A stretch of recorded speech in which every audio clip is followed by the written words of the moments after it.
नमस्कार। बात दिलजीत दोसांझ की। दिलजीत साहब एक बार फिर सुर्खियों में हैं और इस बार दिलजीत ने कहा है कि वो भारत में आने वाले वक्त में कोई शो नहीं करेंगे क्योंकि यहाँ पर संगीत के इंतज़ाम, पब्लिक को मैनेज करने के इंतज़ाम बेहतर नहीं किए जाते हैं।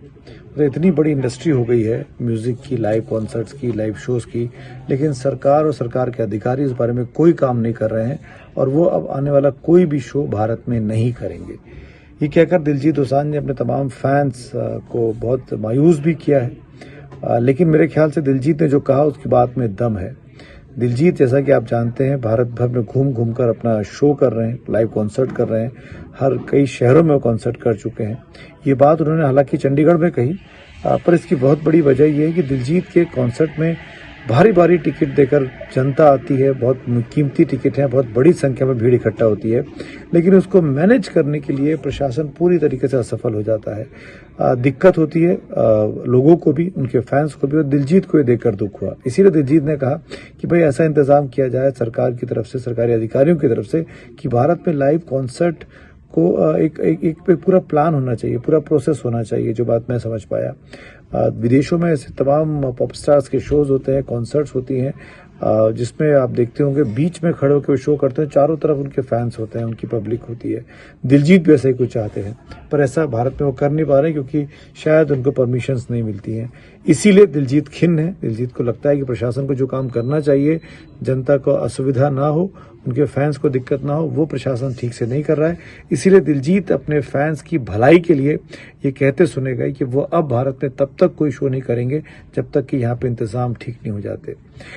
दिलजीत चंडीगढ़ में थे, किसान आंदोलन भी हुआ था उसी पंजाब में, तो ये माना जा रहा था कि कुछ ना कुछ कंट्रोवर्सी होगी क्योंकि दिलजीत खुलकर किसान नेताओं के साथ थे, किसानों के साथ थे किसान आंदोलन के वक्त में, और उनको, लेकिन चंडीगढ़ के उस कॉन्सर्ट के लिए उनको चंडीगढ़ का वो कॉन्सर्ट था, लेकिन उनको समर्थन मिला कंगना रनौत का, जो आज भारतीय जनता पार्टी की सांसद बन चुकी है, मशहूर अभिनेत्री है।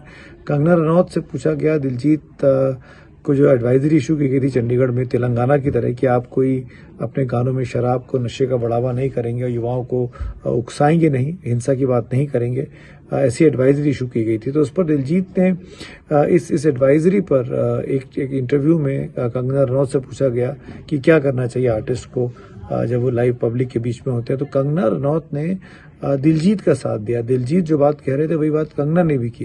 कंगना ने कहा कि शराब बंदी जो है केवल सरकार का काम नहीं है, आम जनता को भी ये सोचना चाहिए कि उनका दायित्व क्या है, शराब पीने से कितना नुकसान होता है, नशा करने से कितना नुकसान होता है। उन्होंने कहा, कंगना ने एक तरीके से दिलजीत का बचाव करते हुए, कि अगर आप फिल्मों से, गानों से शराब का निकाल देंगे बात कहना, तो क्या शराब बंदी हो जाएगी? और देश में खुलेआम शराब मिलती है, आसानी से शराब मिलती है, कई राज्यों में शराब मिलती है। कितने राज्य हैं जो शराबबंदी कर पाते हैं और करने की हिम्मत रखते हैं? अभी तक केवल 2 हैं, बिहार और गुजरात। देश में बाकी सब इलाकों में शराब मिलती है। तो कंगना का ये कहना था कि शराब के लिए आपको पब्लिक अवेयरनेस की ज़रूरत है, ना कि आप फिल्मों में, गानों में आर्टिस्ट पर बैन लगा दें कि आप इस तरह का इस्तेमाल नहीं करेंगे।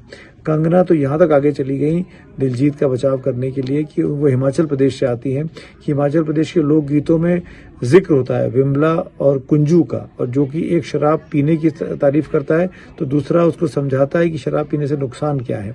तो लोकगीतों में जब नशे की बात है, शराब की बात है, तो उसको फिल्मी गीतों से, फिल्मी कहानियों से निकालकर आप कैसे शराबबंदी कर सकते हैं? तो कंगना के इस रुख पर जरूर दिलजीत का साथ को सुखी मिली होगी, खुशी मिली होगी। मैं इसलिए भी कह रहा हूँ कि कंगना को अमूमन माना गया इस किसान आंदोलन के दौरान कि वो खुलकर सिख नेताओं का, किसान नेताओं की आलोचना कर रही थी, और ऐसे में वो दिलजीत का साथ देंगी इसकी उम्मीद बहुत कम लोगों को थी।